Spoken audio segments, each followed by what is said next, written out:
आज नेपाल भरिबाट 11वटा ठूला खबर 60 सेकेन्डमा। कोशी प्रदेश विराटनगरमा श्रम तथा रोजगार कार्यालयको नयाँ भवन उद्घाटन गरिएको छ। मध्य प्रदेश रौतहटबाट भारत गएका तीर्थयात्री चढेको बस दुर्घटनामा 3 जनाको मृत्यु भएको छ। बागमती प्रदेश काठमाडौँ विश्वविद्यालयको उपकुलपतिमा प्राध्यापक डाक्टर विवेक बराल नियुक्त हुनुभएको छ। सरकारी कर्मचारीको वैदेशिक भ्रमणमा पूर्व स्वीकृति अनिवार्य गरिएको छ। सूचना प्रविधि विभाग विद्युतीय शासन कार्यालयमा रूपान्तरण हुँदैछ।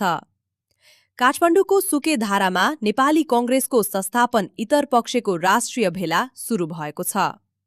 लुम्बिनी प्रदेश रोल्पाको पहिरोमा बेपत्ताको खोजी जारी छ भने 3 जनाको शव फेला परेको छ। सुदूरपश्चिम प्रदेश खगराज भट्ट सुदूरपश्चिमको मुख्यमन्त्रीमा नियुक्त भई पद तथा गोपनीयताको शपथ लिनुभएको छ। बहुप्रदेशीय नेपाली राष्ट्रिय क्रिकेट टोली एसीसी प्रिमियर कपको तयारीका लागि भारत प्रस्थान गरेको छ। राष्ट्रिय खाना पकाउने ग्यासको अभाव टार्न भारतसँग मासिक थप 10,500 टन ग्यास माग गरिएको छ। नेपाल स्टक एक्सचेन्जमा आज 7.37 अङ्कको गिरावट आएको छ।